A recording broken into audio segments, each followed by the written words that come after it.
Bienvenidos una vez más al aula virtual. Vamos a dar hoy un nuevo tema dentro de la unidad de los otros y el amor. ¿Mm? Hoy vamos a encarar a aquellos autores que nos proponen una visión ética dentro de esta filosofía del otro. ¿Sí? Vamos a comenzar con un poema, una reflexión muy profunda del escritor uruguayo Eduardo Galeano. Los nadies. Los nadies, los hijos de nadie, los dueños de nada. Los nadies, los ninguno, los ninguneados. Que no son aunque sean, que no hablan idiomas, sino dialectos. Que no hacen arte sino artesanías, que no tienen religión sino supersticiones, que no practican cultura sino folclore, que no son seres humanos sino recursos humanos, que no tienen cara sino brazos, que no tienen nombre sino un número, que no figuran en la historia universal sino en la crónica roja de la prensa local. Los nadie, esos que cuestan menos que la bala que los mata. Bien, un poema o una reflexión muy profunda y desgarradora que refleja la realidad de millones de personas, ¿no? Sobre todo en nuestra América Latina, como así también en el resto del mundo. Aquellos que el sistema socioeconómico, político, cultural, sexual, ético, tilda de insignificantes, ¿sí? Y en relación a esto, bueno, estamos viviendo una serie de acontecimientos de muchísima violencia, justo asociada a la policía. ¿m? La policía que es un poco la guardiana del sistema, de que todo el status quo permanezca en su lugar. ¿Qué ha pasado? Bueno, por un lado, ha sido una importante noticia que George Floyd, un afroamericano, afrodescendiente estadounidense, es asesinado por asfixia por un policía, ¿sí? Que lo ataca con una virulencia, una violencia injustificada de todo punto de vista, hasta asesinarlo, ¿no? Esto ha desatado una serie de masivas manifestaciones en Estados Unidos, en Londres, en París, en Alemania. Ha habido como una repercusión mundial allí, ¿no? Y otra noticia que yo quisiera también poner en paralelo es la agresión feroz, injustificada, eh, repleta de odio y violencia hacia miembros de la comunidad COM en el Chaco, por parte de la policía también, ¿sí? Una noticia desató movilizaciones masivas a nivel mundial. La otra noticia fue parte de la crónica roja del diario local, como dice el poema de Galeano, ¿no? ¿Cuál será la diferencia? ¿Mm? Eh, por qué estará marcada nuestra manera de revelarnos? ¿Será el uno el que dicta esa interpretación ya fijada de antemano sobre lo que sea digno de que nos revelemos? ¿Será él quien dicta este tipo de marchas? ¿Es un acontecimiento genuino? ¿Por qué una sí y otra no? ¿Mm? ¿Por qué unos son otros semejantes a nosotros que logran conmovernos y por qué los con son nadie, siguen siendo nadie, ¿no? Eh, Vamos a comenzar a teorizar y a buscar respuestas desde la palabra del enemigo, digamos, ¿no?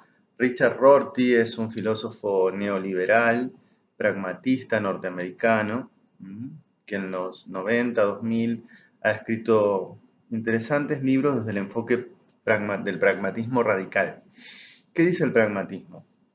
El pragmatismo dice no existe la verdad, no existe la verdad como una correlación que podamos demostrar entre lo que digo y la realidad objetiva, no.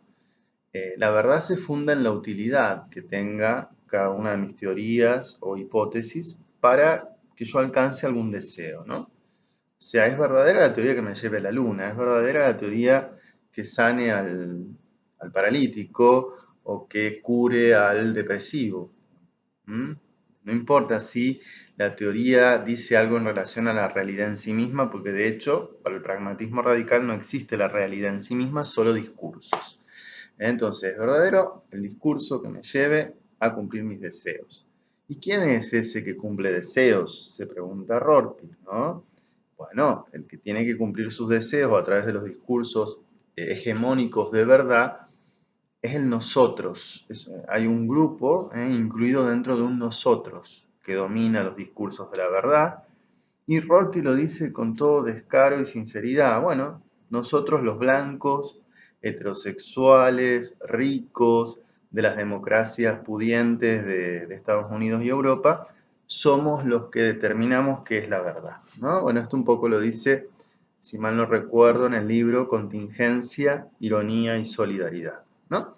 Bien, y allí, bueno, él toma de otro autor un análisis de que la historia humana está construida en base a esta oposición entre nosotros y los otros, ¿no? Nosotros somos los iguales, los que nos podemos identificar. El círculo de nosotros abarca aquellos cuyo dolor nos conmueve sobre todo, ¿no? Eh, a ver, ¿por qué hay dolores que nos conmueven y dolores que nos pasan por el costado y no nos prestamos atención? El dolor de los Com y el dolor de la familia de George Floyd, el dolor de Baez Sosa, de Fernando, nos conmovió a todos, pero hay otros dolores que no nos conmueven, nos pasan por el costado. ¿Por qué? Porque no es uno de nosotros el que no nos conmueve. No nos hemos podido identificar empáticamente. Entonces lo que va a decir Rorty es que la historia es así. Siempre hubo un nosotros y un otro. Nosotros los griegos, los otros eran los bárbaros. Se podían morir todos a la vez que no nos iba a mover un pelo.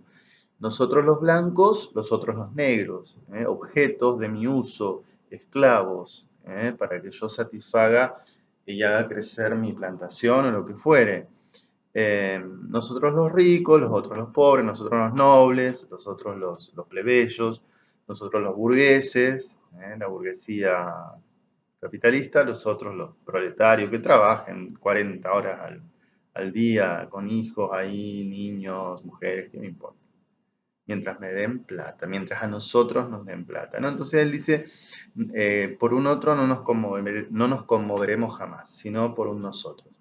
Y lo que propone es dejar de lado toda teorización de este tema y dice que para que exista una inclusión o para que el círculo de nosotros sea cada vez más amplio, lo que tiene que ocurrir es esta identificación empática, emocional, que no es racional, es emocional. Y eso se da a través, dice Rorty, no de los discursos y las razones, sino a través de las películas, los libros, el arte. Las canciones también, ¿no? En donde emocionalmente el arte nos va abriendo y mostrando que aquel que consideramos un otro ajeno no es tan diferente.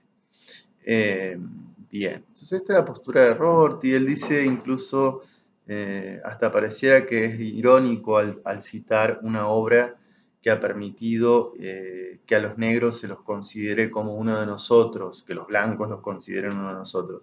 Cita la obra La cabaña del tío Tom, ¿no?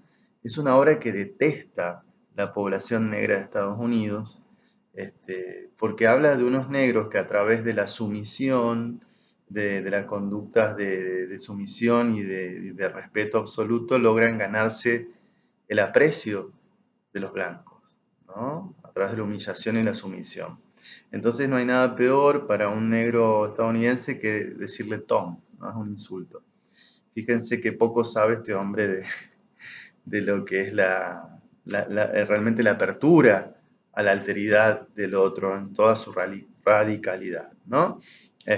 Bien, entonces, a ver, acá la tarea no es, desde la filosofía del otro, no es lo que dice Rorty, ¿no? No es incluir en el círculo de nosotros a ese y igualarlo a nosotros, darles como ese privilegio para la tarjeta para que entre al club nuestro, no. No se trata de incluir al otro, sino que se trata no se trata de incluir al otro en más de lo mismo, dejando todo igual, la estructura previa a esa inclusión, sino que se trata de modificar estructuras y a partir no de nosotros, sino del otro. No es, ser solidario. Yo soy solidario porque cuando viene un toba y me ofrece una lechucita de barro, se la compro. No pasa por ahí. Vamos a ver que para la filosofía y la ética de la liberación pasa por una transformación estructural de la sociedad, de la cultura. Bien, habiendo hablado un poquito de Rorty, vamos a pasar ahora a la filosofía verdadera del otro, de la alteridad, y podemos ponerlo como un iniciador a Kant. Yo les había hablado de Kant al hablar de las vías de acceso al ser, y bueno, Kant justamente nos dice, mejor dicho, tras su investigación en la crítica de la razón pura, que la razón, mejor dicho, que el entendimiento, las categorías que maneja el entendimiento humano, solo son aplicables para pensar la realidad condicionada, o sea, ajustada al tiempo, al espacio, a las leyes físicas de causalidad, etc. Cada vez que queremos pensar lo incondicionado, y él menciona a Dios, a la libertad humana, al alma como inmortal, lo único que hacemos es caer en una contradicción tras otra. Entonces es imposible desde las categorías diseñadas para configurar y a la vez pensar la realidad condicionada, pensar lo incondicionado. Cierra la puerta de esta manera a la metafísica, pero la reabre desde la ética. La cierra para el entendimiento racional, pero la reabre desde la ventana de la ética.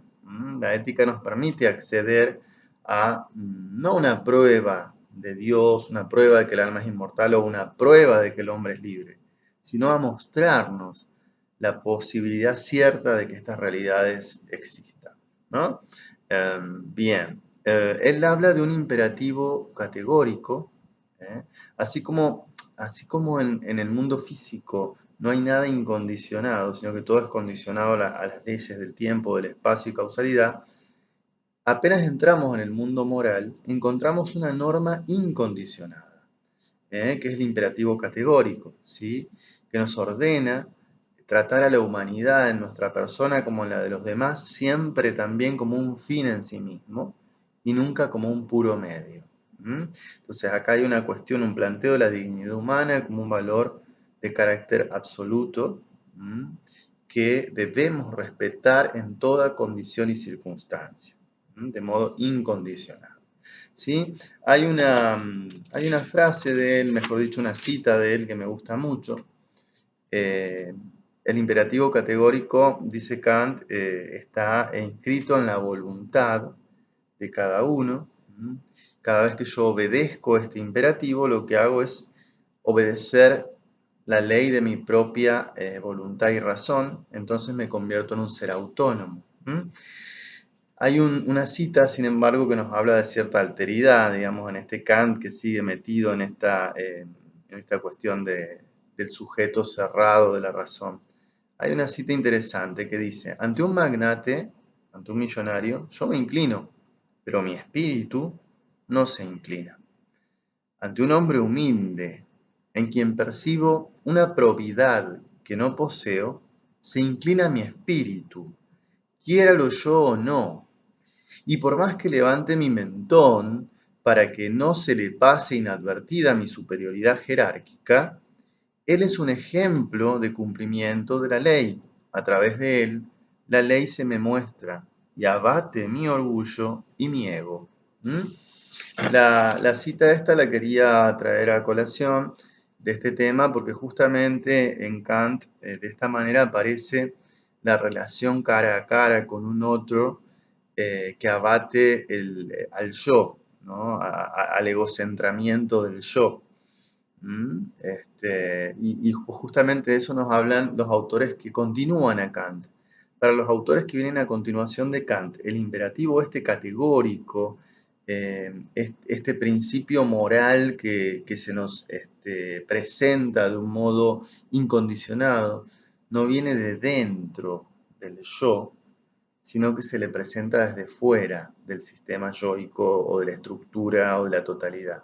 Viene de una exterioridad radical al sistema, ¿sí? Y desde allí, en la relación cara a cara, se nos planta y nos dice, no me mates, nos dice, respetame, hace justicia, ¿no? Ahora vamos a empezar con unos autores previos y vamos a ir luego a Levinas y Dussel, que son un poco los que desarrollan más el tema. Vamos a comenzar entonces con Martin Buber, y que a su vez está asociado a otro autor también de origen judío como él, Franz Rosenzweig. Ambos colaboran en la década del 20 y cada uno hace sus aportes a lo que se llama una filosofía del diálogo o filosofía personalista. Lo que Buber va a decir es que el yo surge de la relación. Lo primero que aparece es la relación con un tú. Entonces, en su obra Yo-Tú de 1923, él habla de esta relación primordial del yo con el tú. Esta relación se puede degradar, y de hecho lo hace, y convertirse en una relación yo-ellos, yo-ello, ¿sí? Y el nosotros se puede también convertir en un ello degradado. ¿Qué quiere decir que el tú se convierte en ello? Quiere decir que yo lo objetivo, yo lo cuantifico, yo lo mido, yo me relaciono con ese ellos en un mundo donde la voluntad de poder impera, donde la manipulación, el uso, las estrategias, los planes egológicos están siempre imperando. ¿eh? Entonces la relación yo-tú queda rebajada, ¿no? A una multitud de ellos, sin rostro, sin nombre, en la que estoy sumergido. ¿eh? No se trata ya de un nosotros comunitario, sino de un sé. Acá Buber, unos años antes, emplea la palabrita das Man, que nosotros traducimos como el sé o el ellos o el uno de Heidegger, ¿no? Que vimos la clase pasada. Bien, entonces la relación yo-ellos es una relación objetivadora, teñida por la voluntad de poder, en donde me acerco al otro con mis presupuestos, ya lo he encasillado, lo he etiquetado, ya tengo un objetivo que lograr, y trato de imponérselo hacia otro desde la voluntad de poder y desde la voluntad de juzgar, de evaluar, desde la voluntad de usar al otro. Vivimos en ese mundo, ¿sí? Y esquivamos la relación genuina yo-tú porque es una relación que nos incomoda. La intimidad con el otro, cuando voy al otro como un tú, no me deja igual. No puedo ni usar, ni divertirme, ni experimentar, ni disfrutar. No, voy a un encuentro imprevisto con alguien que no sé quién es realmente. Entonces, la presencia del tú, dice Dussel, nos inspira silencio y escucha. Porque cuando aparece el tú, yo no tengo nada que decir, porque yo no tengo presupuestos desde los cuales hablar y juzgar. Es una relación sin mediaciones, va a decir Buber, entre dos totalidades.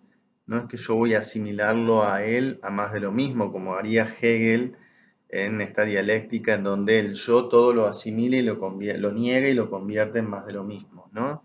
No, es una relación sin mediaciones, donde no hay ideas previas, no hay un esquema, no hay objetivos ni metas previas.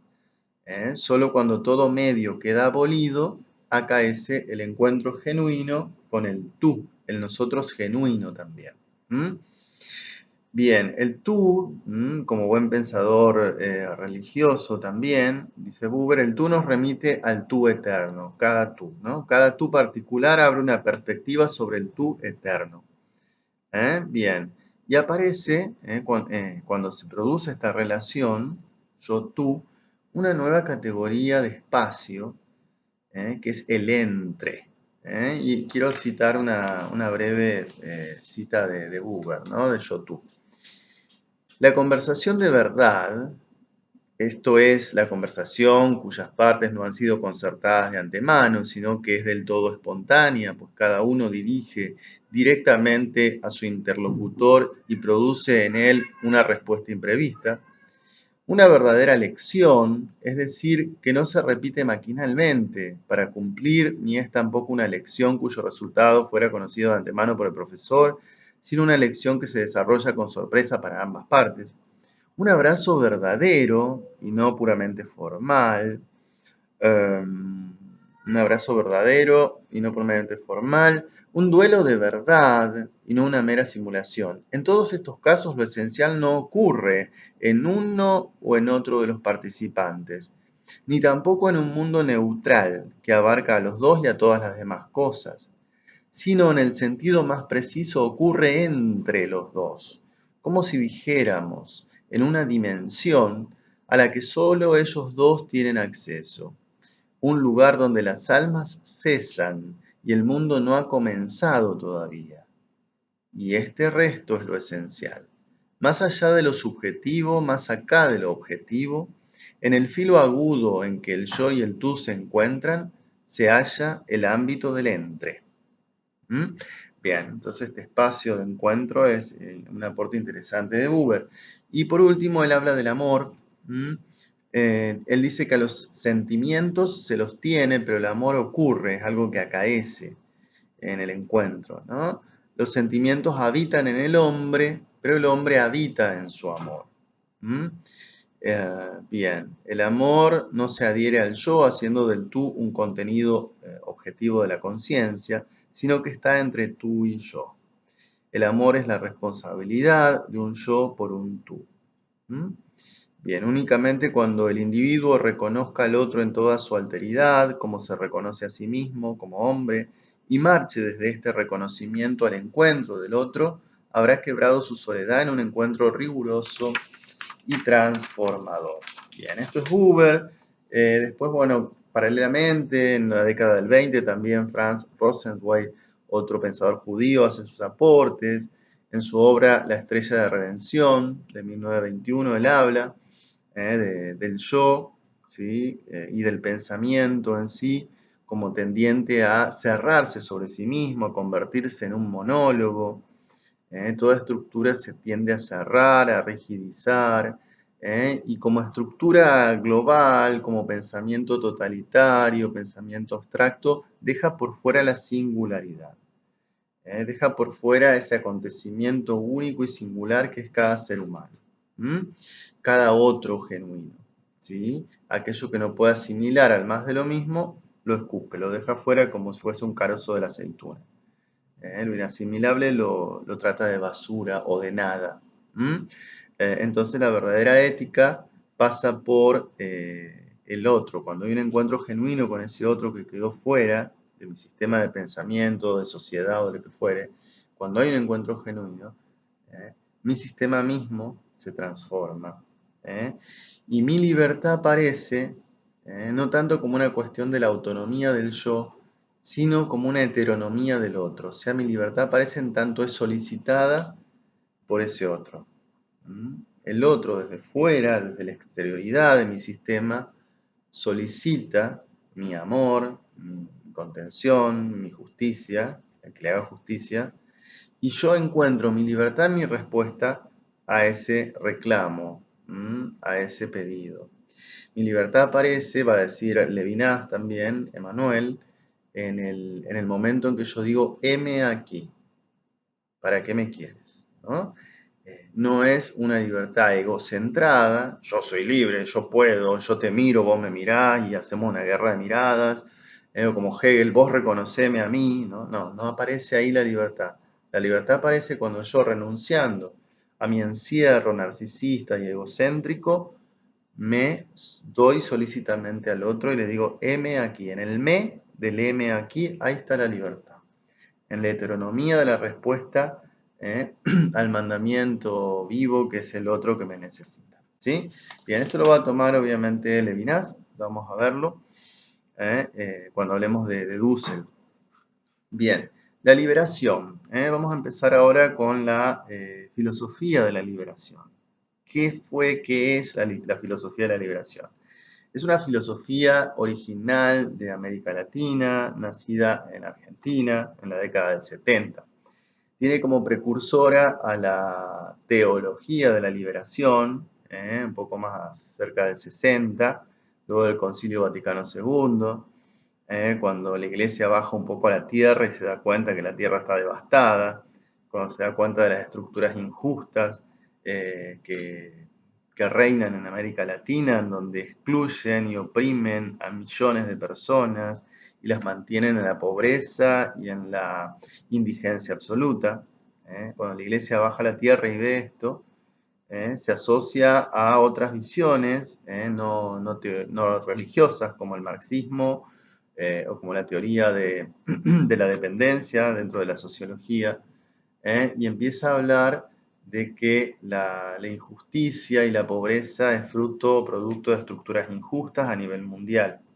Empieza a decir que la decadencia de América Latina no tiene que ver con un subdesarrollo producto de que los latinoamericanos no tienen una estructura psíquica suficiente para mantener una disciplina y crecer y volarse a los hermanos mayores del norte. No, no es subdesarrollo, al contrario, el hiperdesarrollo del norte, de los países poderosos del norte, es producto de mantener al sur, a América Latina, a África, subdesarrollada o aplastada, más que aplastada, porque la usan de cantera para recoger materia prima y no la dejan levantar la cabeza, la endeudan, le hacen préstamos usurarios, y con eso tiene que ver, va a decir esta teoría sociológica de la dependencia, la pobreza y la miseria de América Latina. No es que los latinoamericanos sean ineptos, sino que los están asfixiando ustedes. Ustedes le tienen la rodilla acá, ¿no? Para citar la imagen tan fuerte de George Floyd. Bien, la liberación entonces aparece como una palabra predominante, ¿no? Aparece en la teología de la liberación, aparece la pedagogía del oprimido de Paulo Freire, que también tiene que ver con la liberación y usa esa categoría, liberación, y aparece en este movimiento filosófico que inicia en Argentina, entre los cuales sus pioneros está, bueno, Juan Carlos Escanone, que fue un jesuita maestro también de Bergoglio, del Papa actual. Está Enrique Dussel, está Rodolfo Kusch y muchos otros intelectuales. Y desde acá, desde América Latina, se desparrama esta idea de una filosofía propia de Latinoamérica por toda Latinoamérica, ¿verdad? La palabra liberación, ¿qué significa? Significa que debe haber un movimiento para que haya liberación, digo, debe existir un movimiento de reconstitución de la alteridad del oprimido. Que deje de ser el nadie del que habla Galeano y empiece a aparecer, irrumpa en toda su singularidad, su alteridad, y esta pueda ser reconocida como tal. Parte de dicha alteridad, la filosofía de la liberación, parte de la alteridad del otro oprimido, de la víctima oprimida del sistema, del excluido. No es un proyecto que surja del nosotros, del sistema que quiere, a ver, vamos a ser solidarios, vamos a darle algo para que se sientan mejor, pobrecitos, vamos a darle una casita al tobita, que mis tobitas tengan para comer. No, no es así, la liberación no pasa por ahí. Es la irrupción del otro que quiebra al sistema, que quiebra al sistema narcisista, egocentrado, monológico, que quiebra la totalidad vigente, ¿sí? Obviamente aparece una resistencia por parte de esta totalidad, volver a considerarlos una nada, reducirlos, eliminarlos, neutralizarlos a estos otros, ¿no? Y en este intercambio entre la alteridad del otro excluido y las víctimas y el poder hegemónico, el sistema totalitario hegemónico, ahí eso es lo que piensa la filosofía de la liberación. La tarea de la filosofía de la liberación o la ética de la liberación es hacer la crítica a la totalidad en cuanto a totalidad, para que la voluntad de poder incluya como su opuesta a la voluntad dominada. y como su contradictoria a la voluntad de servicio. La filosofía de la liberación, la palabra liberación hace referencia a un cambio estructural en el sistema, distinta a la palabra emancipación, que por ejemplo usan mucho en la ética del discurso, que lo que hace referencia a esta palabra es un cambio intrasistema, una pequeña modificación dentro del sistema que dentro del sistema legal se produzca un cambio en el estatuto legal de alguien. Por ejemplo, cuando el niño se convierte en adulto, queda emancipado de los padres o pide antes de llegar a la edad estipulada una emancipación para ser independiente o más autónomo. No, no es de eso la liberación. No es una pequeña renovación dentro del sistema dejándolo tal cual. Es una legalidad completamente distinta que proviene de este otro que ha sido excluido por tanto tiempo, ¿no? Bien, vamos a ir ahora sí a Dussel, Enrique Dussel, filósofo argentino, nacido en Mendoza en 1934, emigrado en el 70 a México, perseguido por, bueno, el sistema totalitario de Argentina que ya se estaba gestando en el 70, ya la opresión estaba antes, ¿no? En el 70 ya había empezado. Se exilia a México. Él aúna filosofías de distinta índole, como el marxismo, la hermenéutica, la fenomenología del Dasein de Heidegger, la pasa por el tamiz de Manuel Levinas, que es un discípulo y a la vez crítico de Heidegger. Y en la década del 90 empieza una charla muy fructífera también con la ética del discurso de los autores Karl Otto Appel y Habermas, ¿sí? Bien, esto para contextualizarlo simplemente, ¿sí? Bien, recordemos entonces, y parte de Heidegger, que va a decir que es el mundo. El mundo es una totalidad articulada de sentidos, es la comprensión del ser vigente, ¿sí? Es eso que el uno dice que es, de la cotidianeidad en la cual estamos sumidos, ¿sí? Es la red de sentidos, de normas, de valoraciones, cuyo fundamento es un proyecto fundamental de sentido, ¿sí? Entonces, una totalidad cerrada, construida sobre un proyecto de sentido que le da unidad, ¿sí? Dussel lo que va a agregar, desde su perspectiva más marxista, es que todo mundo, toda totalidad de sentidos, de normas, de ética, es un mundo opresor. Todo mundo es un mundo opresor. Porque cada mundo impone un horizonte de sentidos y excluye múltiples otros horizontes y sentidos. Otras identidades que no calzan, otras legalidades que no son las del sistema, otras singularidades que no son posibles de asimilar, esas quedan en la oscuridad absoluta. Se consideran falsas y se consideran también peligrosas. Me acuerdo ahora, para citar el ejemplo de los COM, ¿no? Como los chaqueños, decía un informe que yo vi la otra vez, muchos de los chaqueños culpaban a los negros estos de Mier, los culpaban de ser los que desparramaban el virus porque iban con sus porquerías a vender por ahí, y culpa de ellos estaba el virus en Chaco, ¿no? Fíjense, se demoniza a este otro, ¿no? Qué verdadero es esto que dice, digo, la filosofía de la liberación. Entonces, el otro queda en la oscuridad, queda en la negación, y queda catalogado de peligroso. Por ejemplo, el mundo patriarcal. ¿Cuál es el otro? La mujer. Fíjense cómo el movimiento Ni Una Menos, cuando genuinamente confronta a la ideología patriarcal, ¿qué ocurre? Más violencia. El sistema reacciona con violencia cuando irrumpe en su alteridad el otro, el que no puede asimilar, ¿no?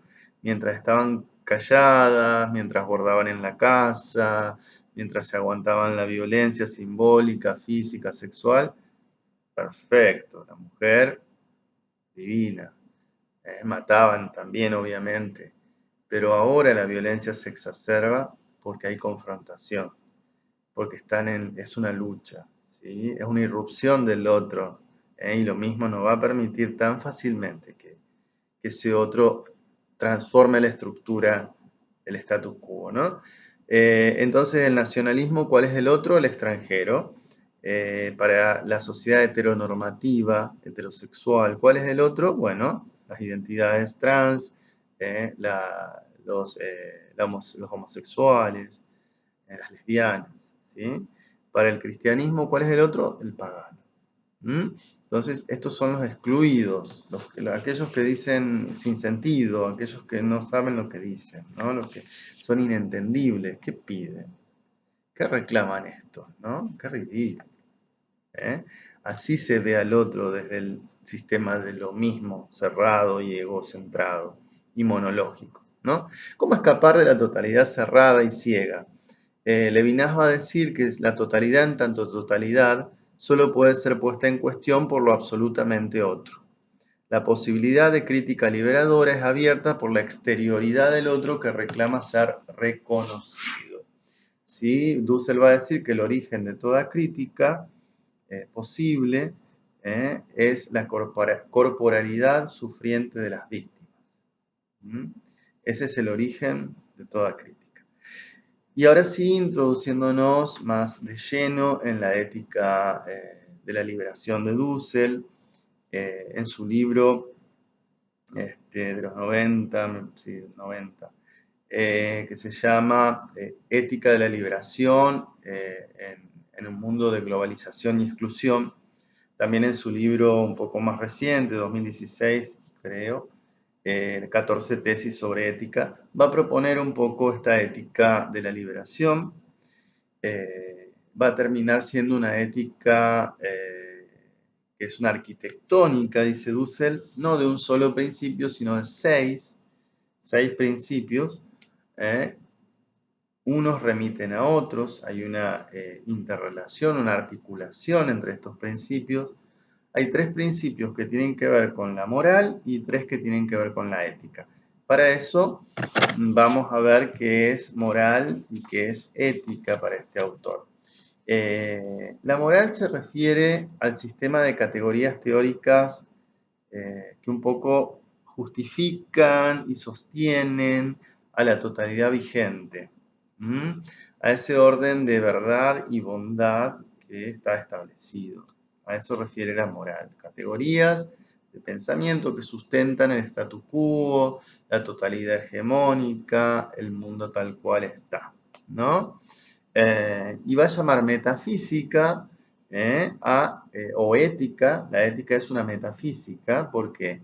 Porque es un ir más allá de este mundo, de esta totalidad ya armadita y cerrada, esta totalidad naturalizada, a través de dejarnos impactar y convocar por la alteridad sufriente del otro. Entonces, eso es un poco, hay tres principios iniciales que están más del lado de la moral, y hay tres principios irreductibles a la moral, que son los últimos tres, que son una metafísica fundada en la irrupción del otro. Bien, vamos a ir a los principios ahora. El primer principio de la ética, el punto de partida de la ética, es la afirmación incondicional de la vida humana. Una ética verdadera solo puede partir de la afirmación radical de la vida humana. La tarea ética primordial entonces es conservar, hacer crecer, cuidar la vida humana y las comunidades humanas en las cuales esa vida únicamente es posible, ¿no? Entonces, lo que va a decir Dussel es que la vida tiene en sí misma inscrita un carácter normativo y está relacionado al mandato de conservación de la vida que está inscrito en la biología humana y de todo ser vivo, ¿no? Él con esto quiere superar lo que se llama la falacia naturalista, no nos vamos a meter ahí, pero tiene que ver con la crítica que hace Hume y hace después la filosofía del lenguaje, al decir que no podemos empezar hablando de las cosas tal cual son, por ejemplo, como es la vida, como es el hombre, y de allí saltar a cómo las cosas deberían ser. Porque entre el discurso o los enunciados asociados al es, a lo que es, no hay una correlación o un posible salto a los enunciados referidos al deber ser. Son dos ámbitos discursivos diferentes. Entonces es un salto injustificado y, digamos, camuflado muchas veces en los tratados de ética, va a decir Hume. Pero no, bueno, para evitar esta falacia, lo que hace Dussel es decir, en la vida ya está inscrita esta normatividad interna, en el instinto de conservación, en la autoconciencia humana, que se presenta justamente en tanto autoconciencia como responsable de sus actos. eh, Está inscrita en la naturaleza social del cerebro humano. El cerebro sin sociedad no existiría, sin otros no somos, incluso biológicamente. Y ahí cita, por ejemplo, a Maturana. Entonces, hay una cuestión biológica asociada a lo normativo de la protección de la vida desde la célula, el sistema inmune, el sistema límbico, el sistema social. La vida está ya ahí dándonos la orden de protegerla, ¿no?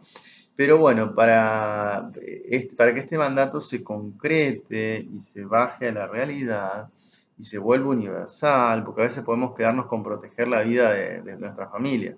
Ah, claro, yo la vida de mi hijo, yo doy la vida por mi hijo, pero el vecino que se muera, ¿no? Un poco para salir de ese primer acercamiento egocentrado de entender la protección y conservación de la vida, hay que pasar al principio formal de la ética. Y acá sí toma Dussel como les dije, en los 90, del diálogo fecundo con la ética de la liberación.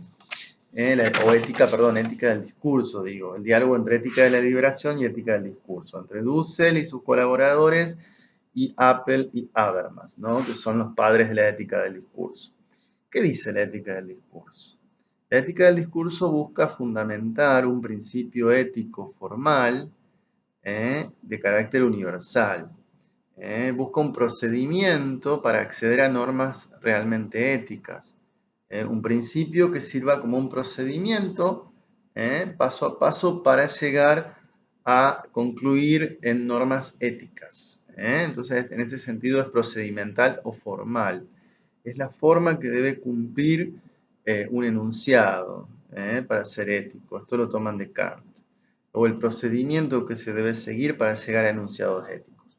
¿Dónde vamos a hallar ese procedimiento y ese procedimiento universal que no está atado a una determinada concepción de mundo, a una religión, a una filosofía dada, a una cultura, sino que es transcultural y se puede exigir a todo ser humano en el lenguaje, van a decir ellos, en el habla específicamente, en la práctica discursiva, vamos a encontrar una dimensión ética, inseparable de nuestras prácticas discursivas. ¿En qué parte del lenguaje o de la práctica discursiva van a encontrar esta normatividad ética? En la dimensión pragmática del lenguaje, o sea, en cómo los usuarios del lenguaje se relacionan con los signos. Esto lo van a tomar de un lingüista pragmatista llamado Charles Alexander Peirce, del siglo XIX, para el cual la verdad de nuestros enunciados se funda no en su relación con la realidad. No es que mi enunciado sea verdadero porque se corresponde a una supuesta realidad exterior, o que una teoría sea verdadera porque se corresponde a una realidad exterior. No. La teoría verdadera es verdadera en tanto ha llegado o ha accedido a un acuerdo intersubjetivo en la comunidad científica. ¿eh? O sea, es verdadero que el enunciado que por consenso la comunidad de investigación al momento ha dicho sí, este es el verdadero, digamos, dejamos de lado otros enunciados, nos quedamos con este. Ya para la comunidad científica no es verdadero ¿cómo es? Que, que el Sol gira alrededor de la Tierra, sino que ahora es verdadero porque hemos llegado a un consenso que en realidad es la Tierra la que gira alrededor del Sol. Ese es el consenso ahora, ¿no? Pero ¿qué dice, qué agrega Peirce? No alcanza con decir eso para sustentar la pretensión de verdad de los enunciados, sino que esta pretensión también requiere que estemos abiertos a un consenso final. El consenso actual de los enunciados que consideramos hoy verdaderos tiene que estar referido a un consenso final sobre los enunciados definitivamente válidos. la interpretación definitiva del mundo a la que va a acceder una comunidad que no esté limitada por variables de tiempo, de espacio, de recursos actuales, sino una idea regulativa, un final, un consenso último, ilimitado de comunicación.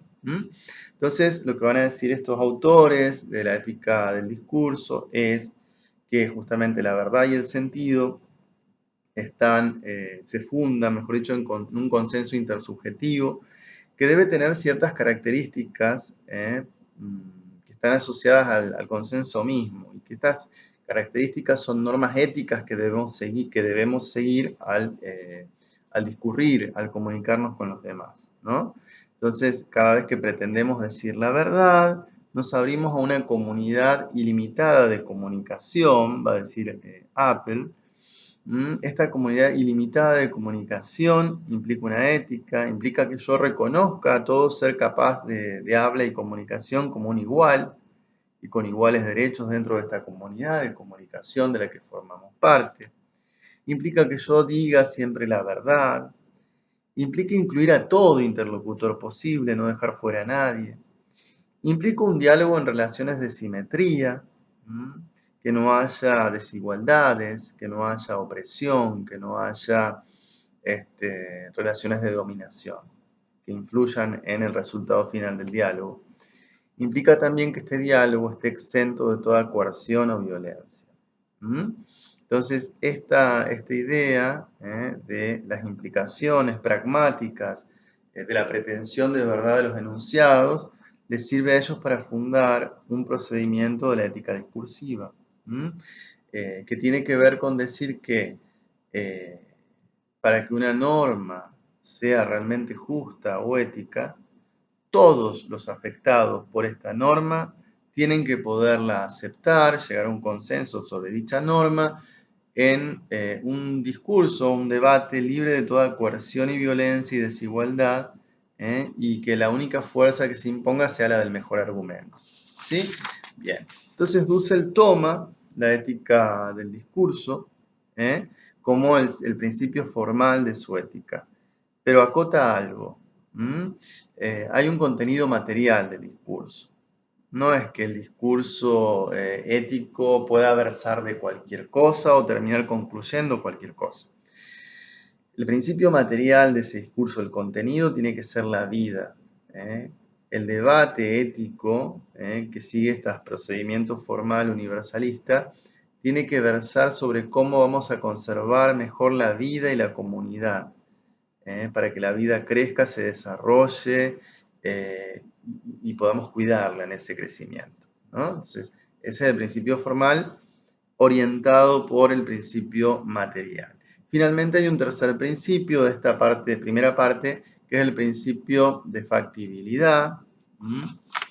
El principio de factibilidad dice que el debate no puede ser en el aire, no podemos inventar que vamos a cuidar la vida de maneras que no se pueden después realizar en el mundo real, tal cual las condiciones del mundo estén en el momento en que estamos debatiendo, ¿no? O sea, tiene que partir de una base material, no ser un idealismo burdo ni construir castillos en el aire, sino partir de la realidad tal cual es. Luego, Dussel nos propone los tres principios críticos, que se trata justamente de una articulación crítica de los anteriores principios a la luz de la corporalidad sufriente de las víctimas. Entonces, es un discurso que empieza a gestarse a partir de la alteridad del otro sufriente, del otro excluido de nuestros discursos cotidianos, ¿no? Desde la irrupción del otro en el mundo de lo mismo. Primer principio es el crítico material, ¿no? En todo mundo u orden vigente o totalidad vigente de dominación, habrá necesariamente un otro oprimido, al tiempo que los defensores del bien y la verdad vigente justificarán esta opresión o la negarán, dirán que no existe, que es una mentira de la oposición. Entonces, siempre que pretendemos generar un sistema ordenado, bueno y justo, siempre vamos a caer en la exclusión de un otro. todo sistema, por más pretensión de bondad que tenga, va a generar excluidos, va a generar otros. Porque se constituye justamente como una totalidad cerrada de verdad, de razones, de ética, de motivos, de normas, ¿sí? Que son estas, pero no son otras. Dejan siempre fuera a un otro. Y la filosofía la filosofía para ser liberadora tiene que ir y partir de esos otros que han quedado fuera de este sistema pretendidamente bueno. Y acá está bueno lo que él dice, que todo sistema o todo mundo es un mundo opresor. Porque incluso, a ver, pensemos en la familia. La familia que pretende el bien para sus hijos, ¿verdad? Pero siempre ocurre en el transcurso de la vida familiar que uno o más de estos hijos sufren horrores, esta pretensión de bien totalitaria de la familia, ¿no? Y si la familia no puede ponerse en el lugar de ese otro sufriente y transformar el sistema para realmente darle protagonismo y darle un lugar real, eh, no va a funcionar. La pretensión de bien en realidad va a ser un desastre en los destinatarios, ¿no? Lo mismo pasa con la Iglesia Católica, ni hablar, ha hecho desastres en su pretensión de bien. Eh, bueno, ni hablar hasta de Cáritas, hasta de todos los sistemas de protección de la niñez, en su pretensión de bien, vaya que dejan víctimas, ¿no? Bien, protección de los ancianos, siempre hay víctimas detrás de toda pretensión de bondad. Entonces, al crear una ley o una institución con la intención de generar mayor justicia o bondad, solo podemos pretender obrar bien, pues toda institución siempre tendrá efectos colaterales de carácter negativo, va a decir Dussel. Cada vez que intentamos ser buenos, no podemos más que cumplir con los principios de un orden social establecido, alcanzar la conformidad con verdades prácticas consensuales, de un orden de bien y de verdad hegemónico. Pero si miramos la totalidad vigente a través de los ojos de las víctimas, esta se nos revela como una totalidad éticamente perversa. Es un sistema de bien y de verdad sin validez intersubjetiva, pues ha dejado fuera del consenso a la inmensa mayoría. La lógica de la totalidad debe ser enfrentada por la lógica de la alteridad. La lógica de la totalidad debe ser enfrentada por la lógica de la alteridad. Y acá nos abrimos al principio crítico formal, ¿no? La alteridad no es asimilable por el sistema totalitario de lo mismo, solo puede ser reducida a una categoría asimilable al sistema, o sea, objetivarla, quitarle su elemento irreductible. El otro es el no ser para el sistema dominador. Volvemos al poema de los nadies de Galeano, ¿no? La exterioridad misma irrumpiendo en lo mismo para desbaratarlo. Esta totalidad que irrumpe, que Levinas va a decir el rostro del viudo, de la viuda, del huérfano, del extranjero, ¿no? Que me mira y desde ahí me interpela y me dice, no me mates, ¿no? Cuídame, tratame con justicia. Ese es el mandamiento irreductible que desde la alteridad suscita mi libertad. Solo será universal una ética que acoja los intereses de los últimos, de los desposeídos, los olvidados de la historia. Este es el giro descolonizador, dice Dussel, punto de arranque de toda crítica. Tenemos que arrancar de los desempleados, los obreros, los indios, los esclavos, la corporalidad femenina, las razas no blancas, las generaciones futuras, y por qué no también, que no lo dice Dussel, porque tiene cierto, no lo ha dicho nunca, las diversidades sexuales, por lo menos no lo he leído en sus obras que llevo leyendo. También son otros del sistema. Bien. Las víctimas afirman sus propias pretensiones, entonces, de bondad, de libertad, de verdad, de identidad, que el sistema les niega. Estas pretensiones jamás atendidas ponen en cuestión la validez intersubjetiva de ese consenso vigente, del que hablábamos en el principio formal, ¿verdad? Entonces aparece un principio de validez antihegemónica. La comunidad de las víctimas, empoderadas, convertidas en protagonistas, llegan a un consenso disidente. Los consensos establecidos, fundados en la exclusión de los afectados, que el mismo sistema se encargó de invisibilizar, pierden su validez. El consenso hegemónico, confrontado con el disenso de la comunidad de comunicación crítica, simétrica, antihegemónica, hace que este consenso deje de tener valor. El no poder vivir de las víctimas quita toda verdad y validez y pretensión de bondad al sistema o proyecto de vida buena hegemónico, ¿no? Bien, ese es el segundo principio crítico, esta confrontación entre el discurso y sistema hegemónico y el discurso sistema disidente de las víctimas, que lo confronta. Y finalmente el sexto principio, principio de liberación. Entonces la ética de la liberación, dijimos, es la puesta en crisis de lo vigente desde la negatividad de las víctimas. La liberación consiste en romper la esclavitud, ir hacia una nueva tierra, un éxodo, la salida de los esclavos de la totalidad opresora. Fíjense que toma de la cultura semita, del Antiguo Testamento, el éxodo de los judíos de Egipto, ¿no?